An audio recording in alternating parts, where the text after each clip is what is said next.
driving. We're going to look at the SEE driving strategy, which is in your curriculum notes. We're going to be looking at risk and risk reduction. We're also going to look at managing visual time and space as a beginning driver. We're going to be looking at adapting to the HTS, that's the Highway Transportation System, and then we're going to review. Let's pause for a second and breathe. The only thing that may interest you is your freedom and pleasure of driving. This is true. It's going to be exciting when you get your permit, when you get your license. But also, you want to reduce risk. Risk is present all the time. Example, if you're driving on a wet road, you could spin out. You can lose control of your car. And in Florida, there are heavy downpours, monsoons.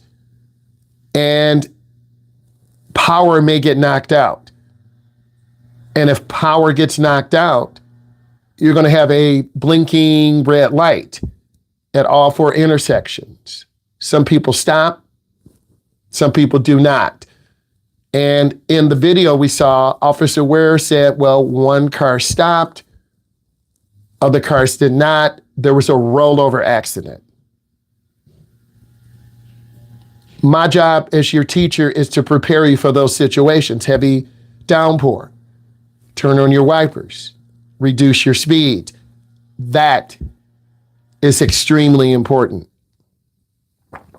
I did spin up before driving on I-94.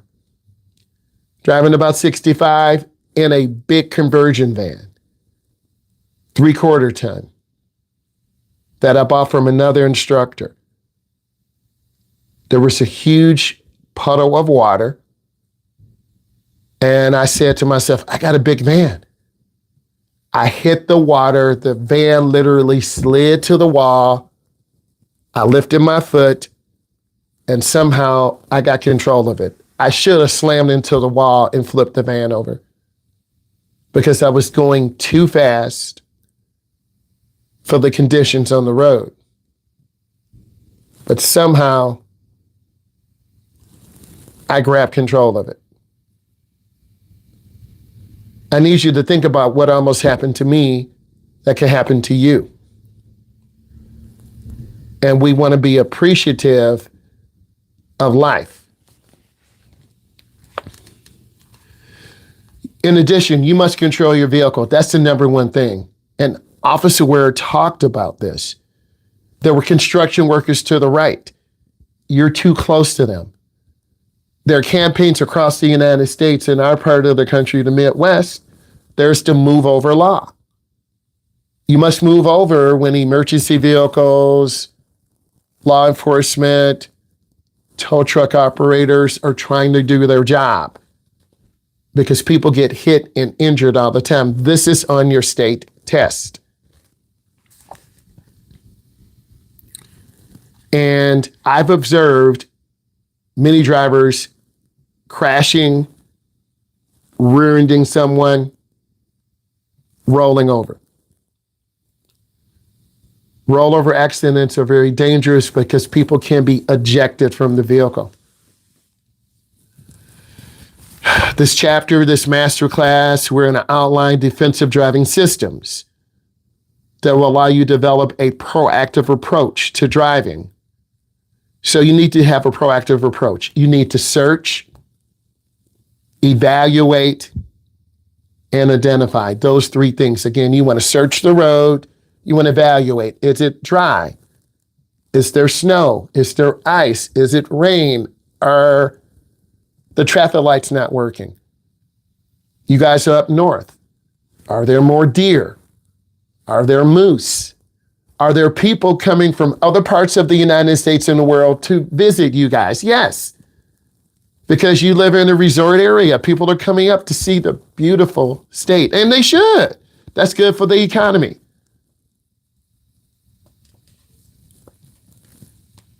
After we discuss this, you're going to understand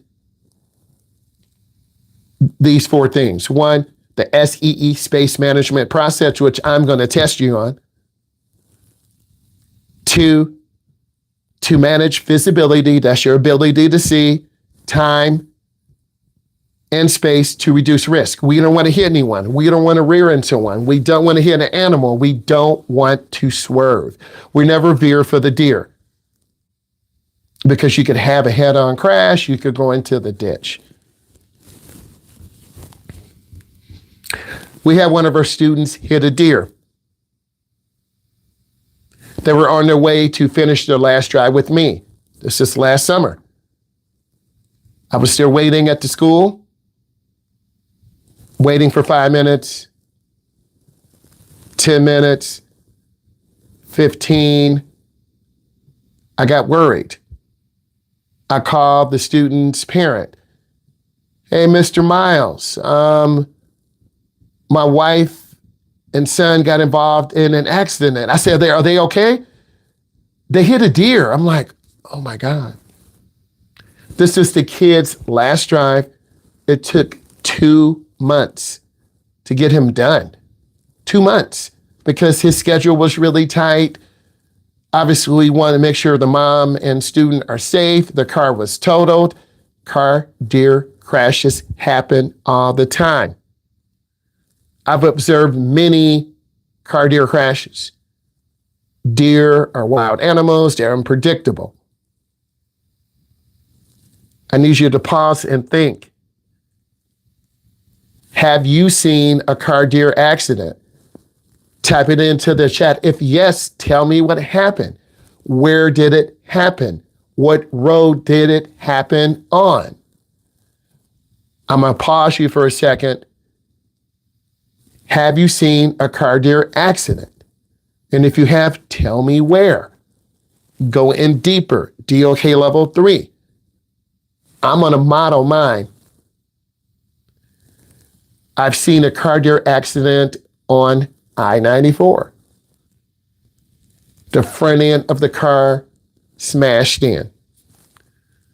The deer was obviously dead, blood everywhere. The DNR needs to be called to take care of this, properly dispose of the animal. And if the animal is hit, the humane thing is to put it out of its misery. And that's what the DNR does. They make sure that our animal population is safe. Example, we have people across the state that have 50 acres, 80 acres, 200 acres.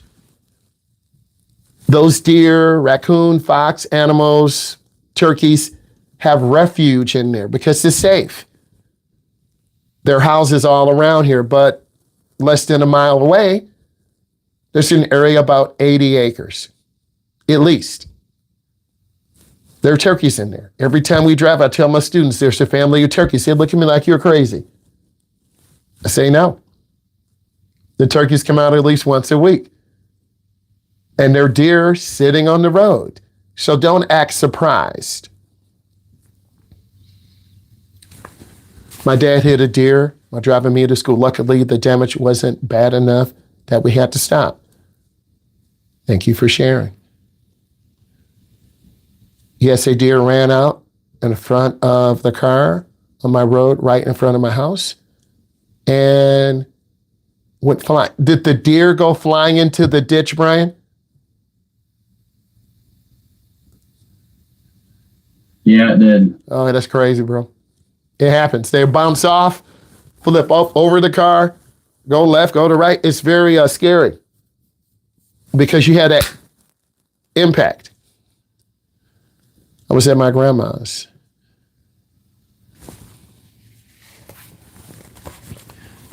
Attitude. We're talking about attitude now. It is important to drive either an unfamiliar vehicle or one that is mechanically defective. So if you're driving an old beat up car, which many of you will, the brakes aren't really good, the windshield wipers are crappy, you got to be extra careful. You got to drive safer. Okay, then mom's or dad's new whip, 2026, 2025, right? You got to be careful. The vehicle must be in good mechanical shape, properly maintained, and adapt to the needs of the environment.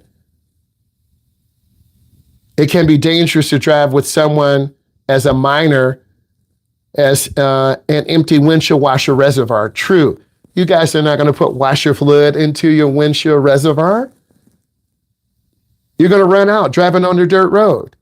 You're going to have mud all over your windshield, right? So you got to make sure you have washer fluid. That's one of the basic things also in the wintertime.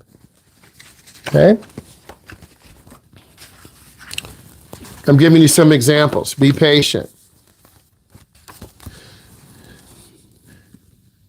And I'm going to give you some situations. The SEE driving process. The SEE driving process, search, identify, and evaluate. It's a system for developing a proactive driving skills. You walk in the hallway at school. They're seniors. You're a freshman. They're looking at you like, freshman, get off this area. You turn around and go the other way. You got to gather information. There are deer. There are people walking. There's a heavy rain on your dirt road. The road is slippery. A proactive driver will use this system, go slow, reduce speed. Your mom and dad just slow down. To you guys, it's like magic. But to us, we understand we're living on a dirt road. We drive slower. We're going into town. You live in a tourist area. There are people from New York, Texas, Florida. They're doing U-turns in the middle of the street. They're taking a picture and they run the light. You're at the local family restaurant in the morning. There's a 2-hour wait. They're saying, I can just walk in and get my seat. But because you have tourists there, you have to plan a little bit more. Okay, you have to plan a little bit more. I need you to keep your eyes moving. When you're driving, you're going to learn to keep your eyes moving. Left, middle, right. Left, middle, right. I've had student drivers and adults sideswipe a car or truck because they're just looking down at the speedometer. I need you to pause and take a moment and just enjoy your driving environment. Simple. I'm from the metro area. If I come up where you are, I'm going to be a little bit overwhelmed. If you come down where I am, you're going to be overwhelmed. I-94, Metro Detroit, Ohio, Cincinnati, Ohio, Monroe. You have to be able to drive in different high traffic areas. Chicago, Illinois. You got to search ahead. Imagine a car with eyes, middle, left, right. Always look. Always look. It's almost like a 360 camera mounted on the back of your car, and your eyes have got to look all the time to gather information.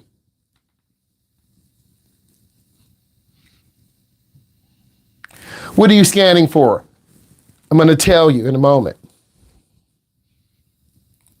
You're scanning for the road, lane width, US 27, 96, 94, I-75, US 127, I-69, I-80, I-75.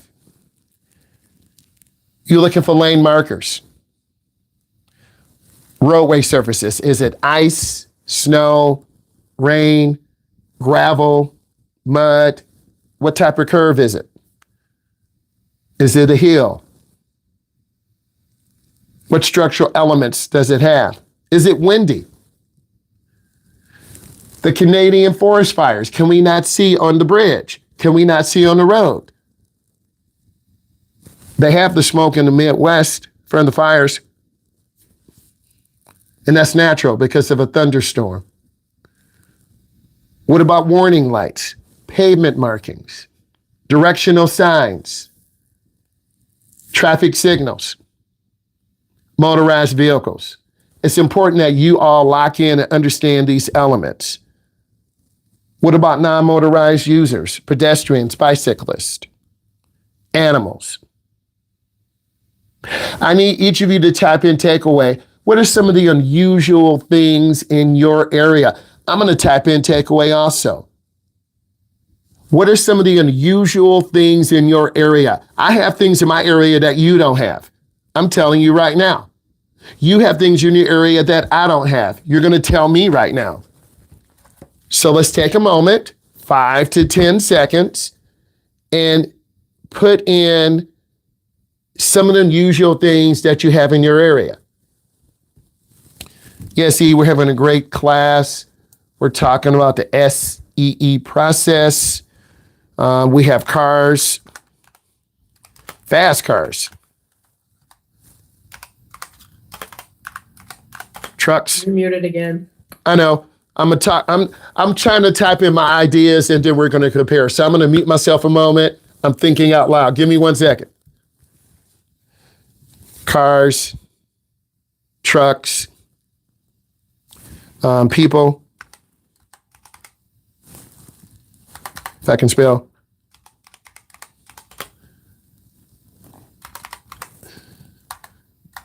Big cities. You're from the New York area. It would be very overwhelmed.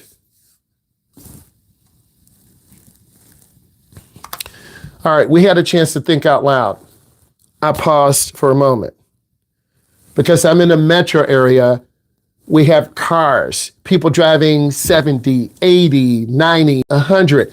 We have a lot of high-speed crashes, cars flipping over, motorcyclists cutting in and out of traffic, driving 100.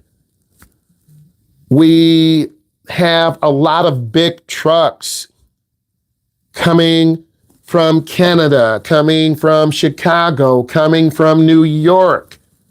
We have a lot of car haulers because the automotive industry is big in the Midwest. In New York and other major cities, we have one-way streets, huge volumes of traffic, downtown areas, tight buildings, beautiful tall skyscrapers, Toronto, Detroit, Manhattan, New York, Chicago, Illinois, Milwaukee, Wisconsin, Indianapolis, Indiana, where the Daytona 500 is. These are huge areas that people go to. I've been to a NASCAR race. My daughter took me there. Have you been to a NASCAR race? If yes, put in yes. I went to a NASCAR race a couple years ago. My daughter drove there. I drove back. Tickets were about $150. We paid. We saw an incredible motorsport event. Okay? We had the biggest inland lake. Love that. Love that geography touch. So there are things in our area. Less than 4 miles away, there's a ranch with horses, but it's on a really bad dirt road that we don't really want to drive on. We don't have wild horses walking around unless some horses got out of the area. We have big cities, a lot of people, 300,000, 500,000, Detroit, Milwaukee, Wisconsin, Windsor, Toronto, Chicago, Illinois, Indianapolis, Indiana, the Ohio area, Cincinnati, Ohio. There are a lot of areas, and you're going to have a lot of traffic. You're going to be driving there. People are going to be tired. You're going to have truck drivers. They're trying to get that load and make that $5,000 bonus. You're going to be in your car, in their way. Get out of the semi-truck's way. It's true. I want you to understand some clues and cues. After a collision, drivers often say they looked, but I didn't see anything coming. That's a deer. That's a semi-truck. That's you walking down a hallway. You walked into someone and they push you down on the ground and your friends are like, dude, you just got pushed down. What are you going to do? I'm going to get up and it's about to be a fight. No, I'm sorry. I didn't see you. Are you okay? Same thing when you drive, guys. You got to look through the obstructions, the trees, the people. That's really important. The physical obstructions, downtown heavy traffic, me coming up to where you guys live. There's so many tourists here. It's not really like this, Mr. Myles. There are 5,000 people here. I got to pause. It's too much. I'm used to it, or I'm not used to it. If we go to New York, Statue of Liberty, okay, Trump Towers, Wall Street. It's a lot going on. We're overwhelmed. Downtown Detroit, the Renaissance, the Detroit River, Chicago, Illinois, Michigan Mile, Nike Town. People go and visit all the time.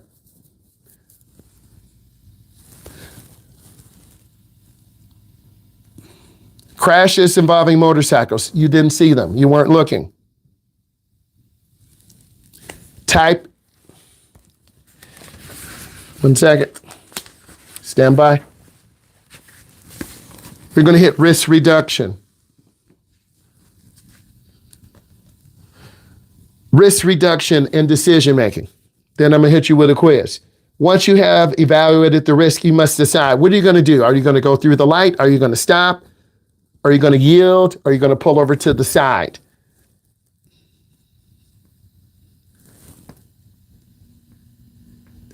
You might be showing off. You hit a car. You might be deliberately taking a risk. Everett, you're going to run a light accidentally.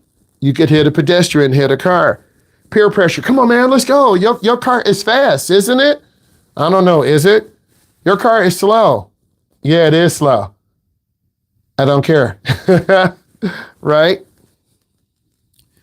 Modeling one's behavior after advertising, racing, or a movie. Having teen passengers in the vehicle can put pressure on you, attempting to demonstrate what skill you have. Show me how to drift, bro. Okay, I saw the movie. So there's that peer pressure gap. It's always the peer pressure gap. We're heading toward the quizzing. And then we're going to talk about risk. And I'm going to hit you with a quizzing.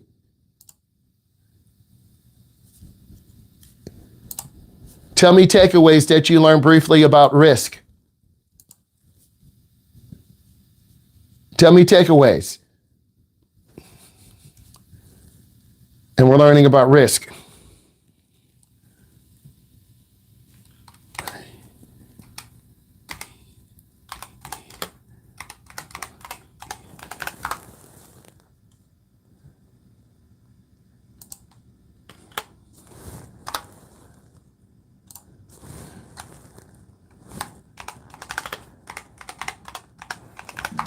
Risks are always present.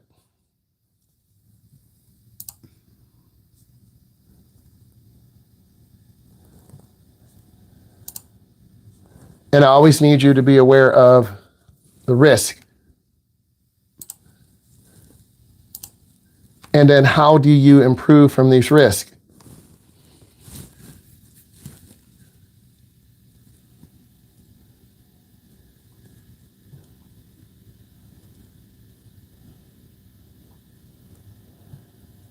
This is perfect.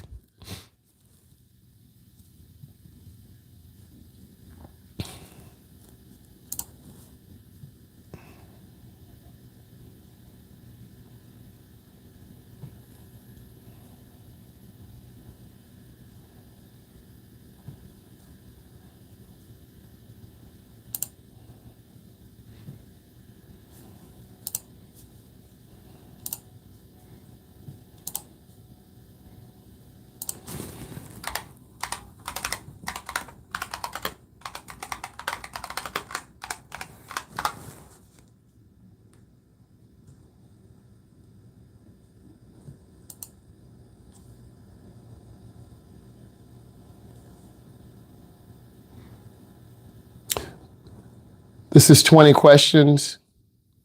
This is driving situations. And this is what I need you to think of because we want to make sure you're good. Driving situations.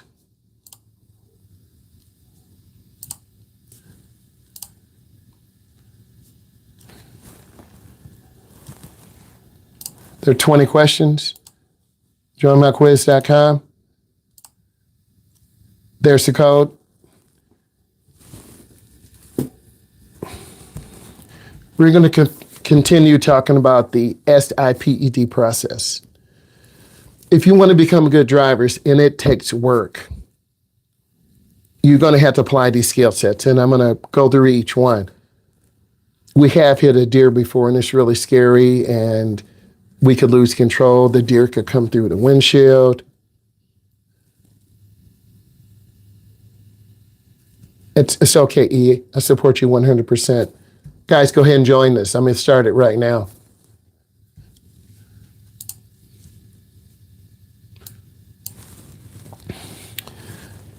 E, I understand. My heart goes out for you.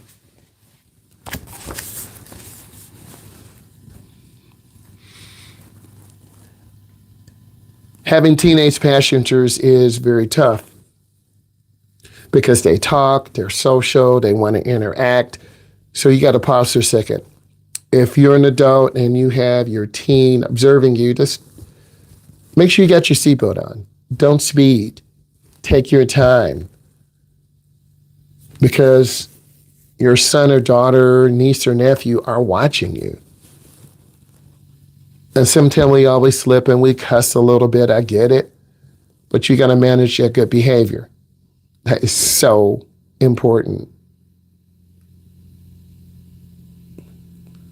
I know. I got nieces and nephews who are like 10, 15, 17. Yeah, I got some in the 40s and 50s. Yes, that's right. Some of them still don't drive either. You think about that for a minute. You never got your license. So when you go to see your cousin, they're like, can you take me to the store? I just want to see my auntie or uncle. You living in a house, you're living in the basement, you feel me?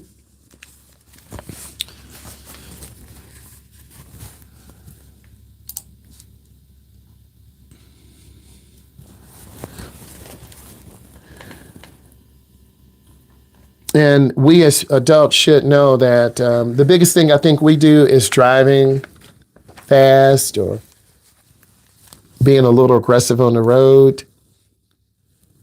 And let's think for a moment, what have I done to maybe influence my niece and nephew the right way? I'm going to give you a statistic as you're thinking. In 2012 alone, seatbelts have saved an estimated 12,174 lives. An additional 3,031 lives would have been saved in 2012 if unrestrained passenger occupants 5 or older were involved in a fatal crash had been wearing the seatbelts. And you're right, E. We want to make sure all life is saved. I had a young lady last summer. I drove her and her friends in the morning. I drove her friend in the afternoon, and they said, hey, Mr. Myles, can we ride with Shaquavia back to the classroom? I said, sure. I noticed the young lady's chin. She split her chin open because she didn't have her seatbelt on. And I said, Susan, what happened? We didn't have our seatbelt on, and a deer came out. She hit her chin on the dashboard of the car, split her chin open. I said to myself, that was really stupid. How come she didn't have on her seatbelt? But she thought it was nothing. I said to myself, that's why I always wear my seatbelt. That's never going to happen to me. Yeah, she was like, it's nothing. I'm like, okay. Research also found that these extra motives going as drivers get more experience will save lives. So if you can make it past 15, 16, 17, you're going to become safer. Remember, it takes 10 years to learn how to drive. You're like, bro, I know how to drive. No, you don't. 10 years, because statistically, people under 24 have the most accidents. And then statistically, after about 55 to 60, that subgroup has more accidents. I'm in between both of those numbers. But I still have to be careful, because when we talk about driving on an expressway, and E, you know this, I try to be in the middle lane. When you're done, we go over. I try to be in the middle lane. I take my time. It's not a race. If I'm in the left lane, I'm going to have to go much, much faster, 75, 85, 95. I don't want to be in the right lane. I'm about to be cut off by a semi-truck. Some beginning driver is going too slow. I'm at 70 and they kind of weave out in front of me. That's scary. In Chicago, I almost got sideswiped. I just heard a crash. In Chicago, almost got sideswiped by a truck. The middle lane is the safest. And as an instructor and you in this masterclass, we're just trying to take our time to make sure all of you understand this. The middle lane is the safest. And I try to make sure I teach my students that. You should be driving in the middle lane whenever possible. To minimize driving risk, maintain your vehicle and understand how it operates. My daughter's got a bald tire, the rear driver's side. She needs to get that taken care of. Her brakes are solid. We got new windshield wiper blades on. Can someone answer what a lorry is? What's up? What's up? What's going What's a on? lorry? What number question? 16. A lorry is basically British slang for a motor. It's a big vehicle. Hey, love it. It's just British slang. Good luck. Thank you. All right, finish up. When you guys are done, we go over it. So it's all about communication. Position your hands at 9 and 3 or 8 and 4 on the steering wheel. Limit inside vehicle distraction. Tell your mom or dad, Mom, Dad, I'm trying to drive. Why are you so rude? No, Mom and Dad, I'm trying to lock in and drive. Tell your cousin, stop talking. It's always weird when you drive with your cousin, right? And it's always fun. You're like, can they drive? Am I the best cousin to drive? Are they going to tell grandma and grandpa? Are they going to cackle me on Christmas? You can drive. You can drive. It's scary driving with your family members. It is. Developing safe driving habits. I always want to be safe. I always want to take that personal responsibility to drive safe. And I always want to make sure we are locked in and we're covering everything we need to be safe. SAFE. I have observed many drivers going through red lights, not using blinkers, not checking blind spots. I observe this on a daily because I'm an instructor. And then when I put together this master class for you, I'm telling you what I observe. And you need to listen and apply this to your daily when you're driving. People are not smart. They make careless decisions. They're not paying attention. Sometimes they make idiot mistakes. Cutting all the way over to the right. doing a U-turn in the middle of the street. It's almost like they're driving when no one else is around. And that's what's frightening sometimes, particularly in the downtown Mount Clemens Trap area. When we do tutorials there are people looking for Pokemon. Don't laugh. I know you're laughing. That is the thing. They're walking, phones in their hand, walking right in front of you. There are people on e-bikes who you know they're going to crash because they're kind of wobbly. And no one wants to be ran over. You got one more, take your time. One more, take your time. So I need you to think of, we don't want to run over someone. I don't want to hit someone. Last week, a cook from a Coney Island walked up between two cars on his phone looking down. We almost ran him over. That was frightening. Because as an instructor, I don't watch you. I look at to the left, front, right, behind me. I'm always looking the environment around us. It's almost like a 360 camera mounted on the back trunk. And then when I see a danger, I still don't look at you. I cover the brake. Because if I look at you, my eyes off the road, we just ran a light. We just hit a car. So this is me looking at you.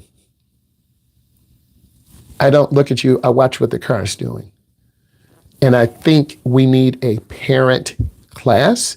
I know we do. No one else is talking about what I'm talking about. There needs to be a parent driver's education class to get parents ready, where you put together a packet of information. They can sign up for a Zoom or a Google Meet. Here's the top 100 things, highway, expressway, downtown trap areas, because during that transition, it's very difficult for people to learn because they're overwhelmed, they're stressed. And we want to reduce the stress level for parents and beginning drivers, because I teach that 14 to 60-year-old age group. And I'm looking through my schedule now, excuse me. I teach that age group, and they're not well equipped. 3 more, take your time. Once it's done, we're going to go over our answers. They're not well equipped to learn. I don't know if the instructor didn't do a good job, and there's always room for improvement. I don't know everything, and I'm not going to pretend that I do. I'm always checking my schedule because there are a lot of moving pieces. Thank goodness. There are a lot of moving pieces. And I'm really trying to do my best to help all of you pass your test and improve. And that's what it's really all about. Passing your test and improving, becoming that best authentic driver. Because your mom is going to judge you. Your dad is going to judge you. Your parents are going to judge you. And then you might get mad at first, but they really want you to be safe. You've got to pass your parents' judgment. And for some of us, that's the most critical thing. Passing your parents' judgment. Okay, we're going to go over the answers now. And we're going to go through each one. Our classroom accuracy is 73%. We have a 100% completion rate. This is test prep. We're going to view the report. I'm looking at the questions. You're waiting to turn right at the end of a road. You're coming down to the end of the hallway. You're going down to the end of your street. Your view is obstructed by parked cars, the SEE process. Search, identify, execute. Stop and then move forward slowly until your view is clear. That's so important. A lot of beginners are scared They don't come up to look to the left. They don't come up and look to the right. You have to look around. 86%. Next, your mobile phone rings while you're traveling. What should you do? You have to ignore it, because if you pick up the phone, you could and will be distracted. You could get a ticket. You're focusing on your phone. You just ran a light. You just sideswiped the car. You just missed someone walking in front of you. 57%. Which of the following should you do before stopping? Use your mirrors. 100%. Love it. Pat yourself on the back. 100%. You're following a large vehicle. This could be a school bus. This could be a semi-truck. This could be a commercial bus of tourists from Indiana, Chicago, New York, Michigan. It doesn't matter. You need to allow yourself to see and be seen in the mirrors, because they might make frequent stops. Why should you switch your lights on when it first starts to get dark? So others can see you more easily. That is so important. You got to see and be seen by others. What should you do as you approach the bridge? All of you should visualize what a bridge is. It's a structure over water. You want to slow down, reduce speed. You can't see clearly behind when reversing. What should you do? You're reversing, you're backing up. You should be able to visualize this.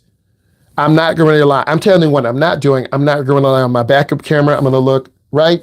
I'm going to look left. I'm going to back up slow, covering my brake. You might have to ask someone to help you. There's nothing wrong with that.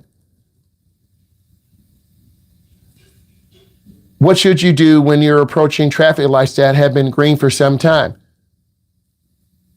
Be prepared to stop. It's called a stale green light. When you see a hazard ahead, you should use your mirrors. Why is this?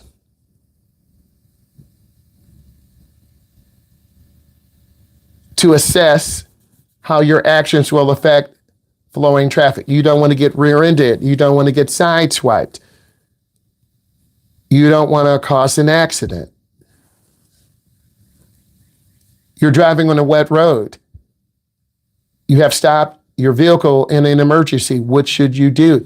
You want to keep both hands on the steering wheel.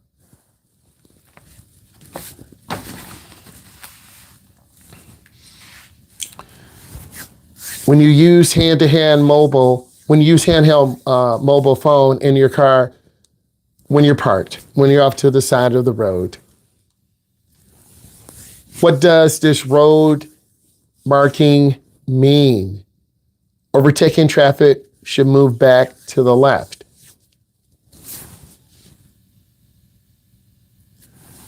When do windscreen pillars cause serious obstructions in your view? When you're going around a curve, a bend, a juncture.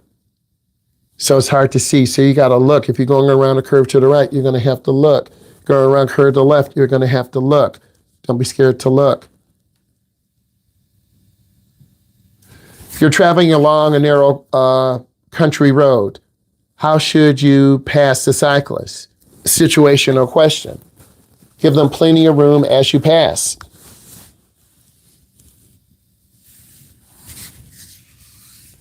Cyclists are the most vulnerable. Give them room. I look to see, is the cyclist driving on the correct side, riding? If you're a cyclist, you ride with the flow of the traffic. If you're a pedestrian, you walk against traffic. You never turn your back. So if you're a cyclist, you're going with the flow of the traffic. You're waiting to emerge from a juncture. The wind pillar is restricting your view. What should you do? And it would particularly be aware of bicyclists and pedestrians. What should you do before making a U-turn? Look over your shoulder as a final check. Gotta look. Why are these yellow lines painted across the roadway?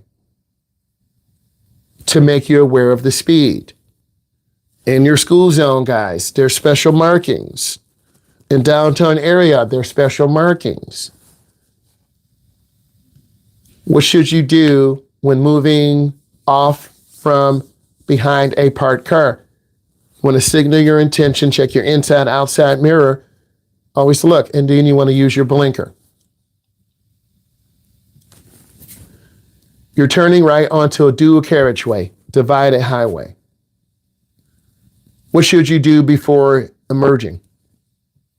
Check that the central reservation is wide enough for your vehicle. You want to make sure you have room.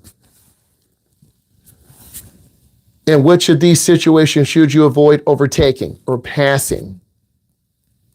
Approaching a dip in the road. I need you to tap takeaway. Tap takeaway.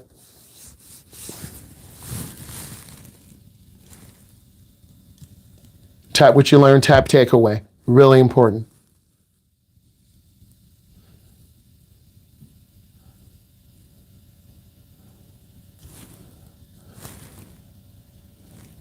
We're going to do the wheel of names in a moment.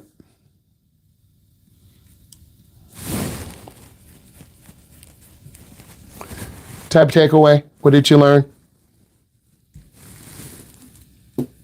We're always learning new things. This is why we're doing this masterclass. I need you to learn new things. I need you to subscribe. Yes. Do we get to go in those breakout rooms you said? You know what? We will do that. I will keep my promise. Give me a moment. Let me do some closure on this, and then I will get you in the breakout rooms. I think that's really good because I want to commit to that to let you buy a car. We'll give you the parameters. We'll give you 12 to 15 minutes. I'll tell you what I'm looking for. You need to learn about a car. I got you. Give me a second, please. Thank you. Thank you for reminding me. So we want to make sure that you're locked in. And then we're going to give you some extended play. Okay?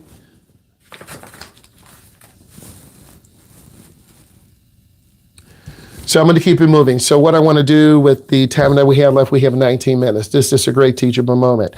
You have $4,000, guys.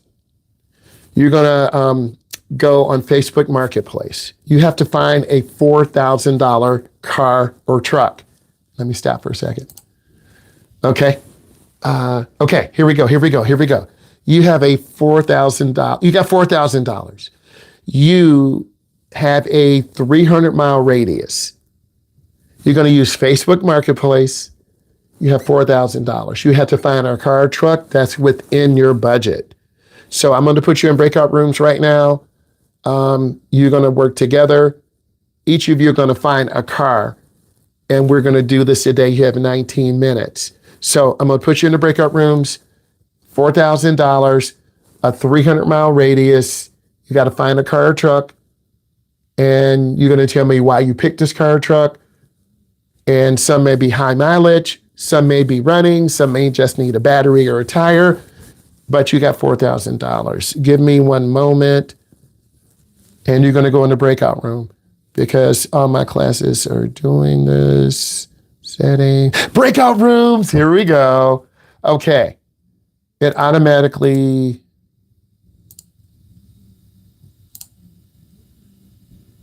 It's going to be it's going to be 2 to 3 of you per breakout room. $4,000 budget. You find a car or a truck. You tell me why you picked it. And we're going to roll with it. Okay, I'm creating a breakout room. So it's going to automatically put you in there. It's going to be 3 people in one room, 2 people, 2 people. Rooms are open.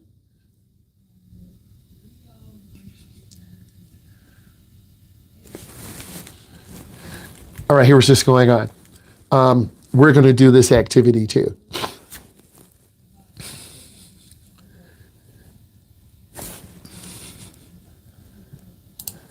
So we are going to go to Facebook Marketplace. I want you to follow along with me.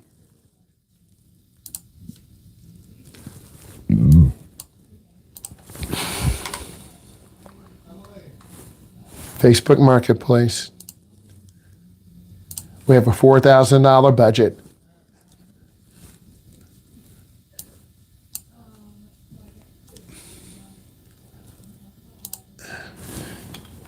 I'm going to type in cars.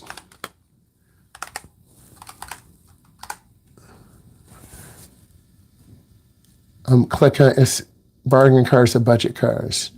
Ooh, we found some nice ones. And you need to do this along with me.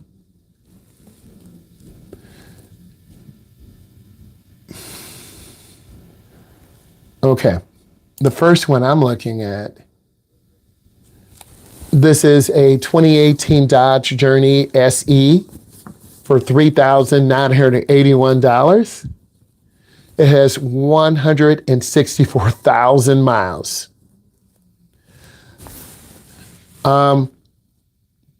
White interior, second owner, clean title, vehicle's paid off. This is a Journey. This looks pretty good.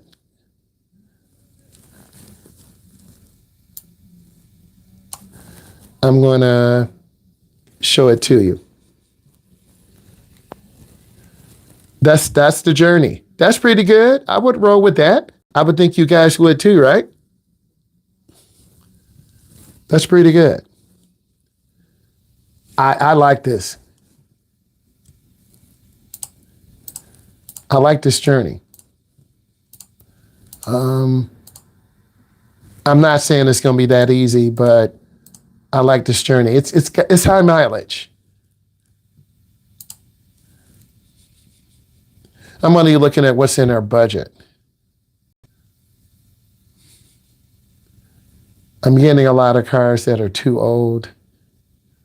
There's no such thing as a $300 car. Okay, here's another one.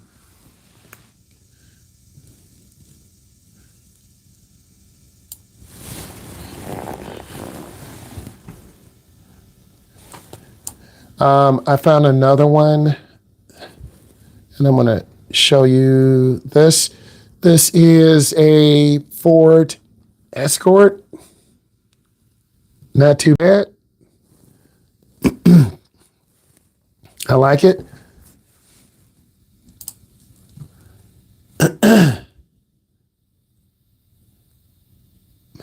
Cars are pretty old. It's a lot of $4,000. Ooh, I found another one. I found a 2018 Buick Encore. I'm going to show you this one. This is a good value. $4,000. A Buick Encore. It's almost 200,000 miles, so it's kind of high mileage. High mileage. Time is good. I'm going to keep going.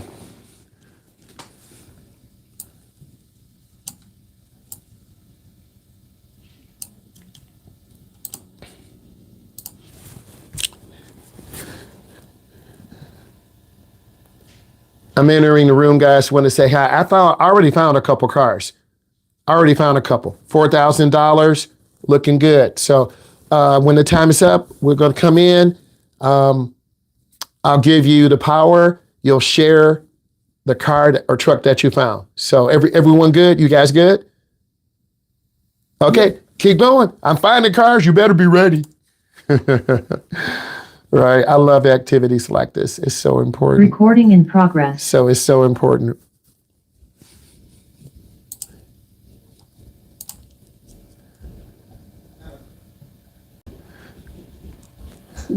All right, guys, I'm just popping in. I just want to make sure you understand you got $4,000. You got to find a car or truck within 300 miles. All right. Okay, come on. Hey, take a picture on your phone. Just like, oh, they ready. It won't let me blur it out. Okay. It looks a little blurry, but You have to unblur your background. okay. I found a couple. I got you, Alexis. You trying to get a car? I found two already. Keep looking. Yeah, I found like 4.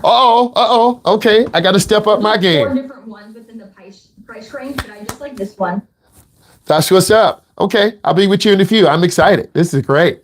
It's nice to see our young people. I love it. Recording in progress. Let's keep it moving. We're going to hit this last breakout room. Okay? I love it. All right, guys and ladies. Remember, $4,000 car. Take a screenshot on your phone.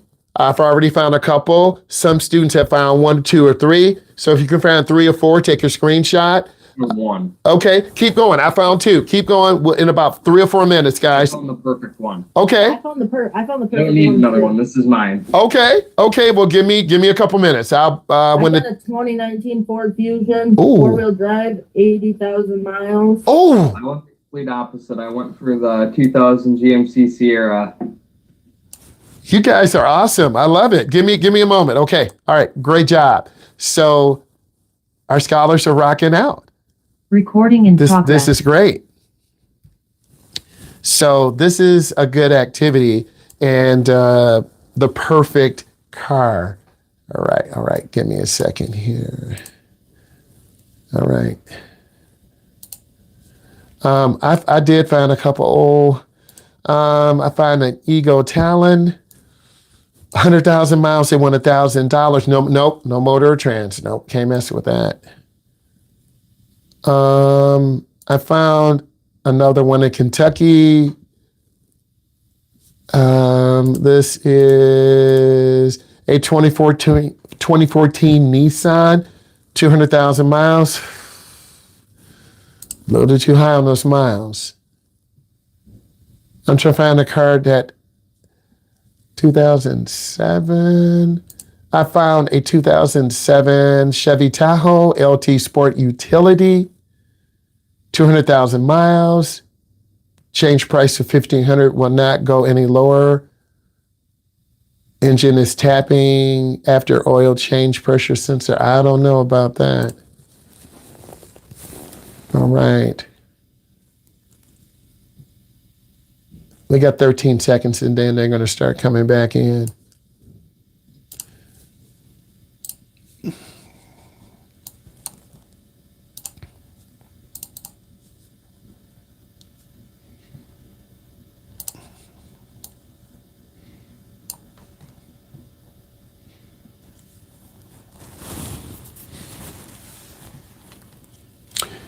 All right, you're going to start slowly coming back in.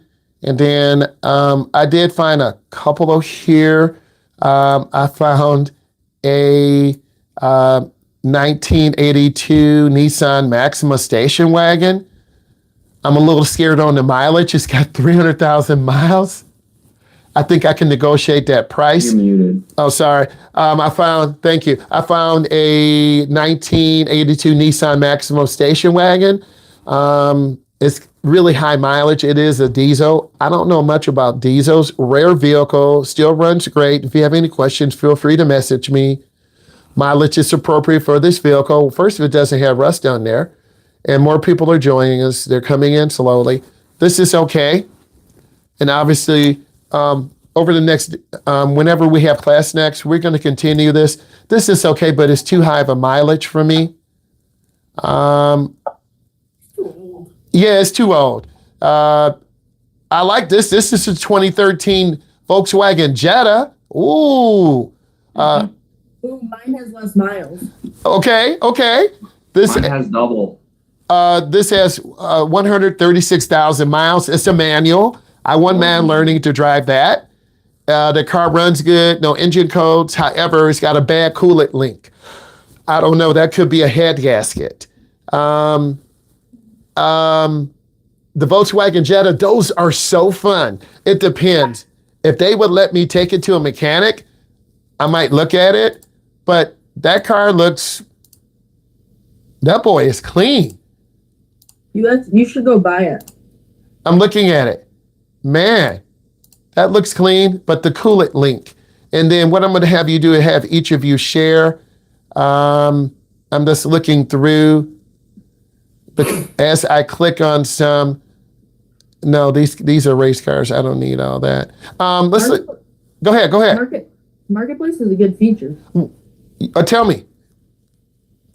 So this is a 2002 Olds, 91,000 miles. Clean, good on gas, 4,000. This is not. I would offer them 2,200. Oh, negotiate. I like your hat. Negotiate. I like your sense of humor. That's so important. This is not bad. Yeah, you come with some cash. Let's look at this one. This is New York. This is have title in hand. This is a bigger vehicle. It's going to use a lot of gas. I don't know if you guys would use this but I like it because it's got a trailer hitch. It's a bigger vehicle. It's going to drink gas. I need more information on this. This looks kind of clean. Okay, I like this. We have 6 minutes. Okay, here's what I'm going to do. I'm going to stop sharing. I like each of you, if you have it in your phone, yes, Alexis B, we are animal friendly. I'm going to close all the rooms. And we want to talk about this for a moment. We have 6 minutes. So give me 1 second.